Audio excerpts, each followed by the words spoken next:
Will this new One Piece game compete with Rell Seas? And if I'm being honest, that's not something that's easy to say, but if there is a game that you could argue it, this is damn near looking like it. There's actually a decent amount of sneaks on this game so far, and all of them look pretty good, so I want to give my opinion on what we've seen so far, and what I think this game could do in the future. Let's get straight into it. I stream on Twitch daily. God did. So the name of this game is Golden Piece Adventure, and surprisingly, with all the good things I've seen about it so far, it really doesn't have a lot of hype or excitement about it at all. And if I'm keeping it 100% real, I don't even know if I would know about this game if it wasn't for my friend Dream Chaser who put me on. And the main reason I even said that is because I've seen games with way worse sneaks get way more attention. The first sneak I want to go over is what I played in the intro, which I don't think anyone could deny is really good. This Kaido model itself is really good, but they also have really good animators on this joint. Clearly it looks like this would be for a boss fight, but either way the creativity is also there as well. Kaido literally grabbing him with his tail. I haven't seen that personally. Next I want to look at the full light showcase, which is crazy they have full showcases already out. But if I'm keeping it real, the light is pretty basic, but that's not really anything I wasn't expecting. I think the logias for games should really be kind of basic. You definitely don't need to get too creative with the logias, they really explain themselves. Like I said, the effects on this light isn't anything too crazy, but I do appreciate that they added a sword move, because games like GPO that just forget that he uses a sword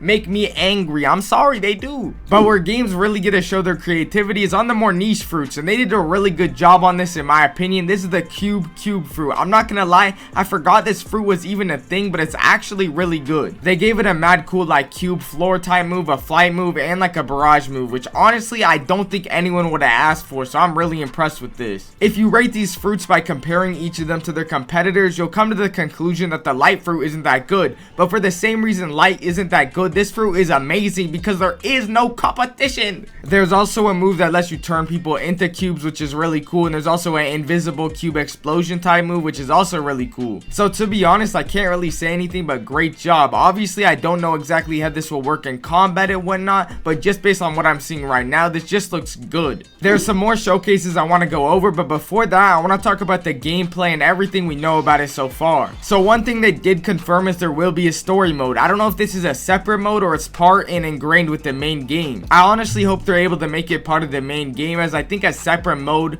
will really just kind of become kind of useless. Never mind, I just seen this right now and it's actually confirmed that the story mode will be part of the main game, which is actually really good. It says some parts might not necessarily be there for your friend when it's there for you, because obviously you're doing that part of the story and maybe they're not. But what I will say, if it is possible, if you're in the same part of the story, maybe make it so you can still do that part of the story with your friends, because otherwise it would really hurt the multiplayer experience. But either way, this is really good news, because imagine progression as a story mode in this game, and then you still have all the other things about an open world One Piece game. That sounds really good to me personally. If they do really go with a story focused game, I do definitely think they should implement cutscenes and whatnot and really make it feel immersive. Yo, it's Swift from the future, and Dream Chaser again actually put me on with the owner, and the owner actually gave me an exclusive sneak to show y'all and gave me some information that I want to talk about as well. And I can't talk about everything, but overall I'm really excited with what I heard from his mouth, and I'm not gonna lie, he seems like a really cool guy. But here's the sneak he gave me, and it's not anything too crazy. It's something light, but it's definitely something pretty clean as well. But what I really want to talk about is some of the stuff he told me. First of all, you're gonna have ship customization in this game, which is already great. For those of you that play Arcane Odyssey, this really does seem like a One Piece version of Arcane Odyssey with updated graphics, and hopefully has better PvP. But similar to Arcane, it has the crewmate feature where you can actually recruit crewmates, and they have different rarities and they give different buffs. The owner specifically used the example of auto repair and shoot bullets to enemies, so I imagine like cannons and whatnot, so ship combat is obviously gonna be a thing as well. Now you also have a normal class you can pick along with your fighting style and your fruit, I imagine, which is actually something I'm a really big fan of personally. The class system should really help diversify people's builds, which I think is a really good thing generally, but they also have uses, so you want to have a certain amount of people in your squad with you. You want to have a doctor for boss fights, you want to have a merchant so you can sell the items and whatnot.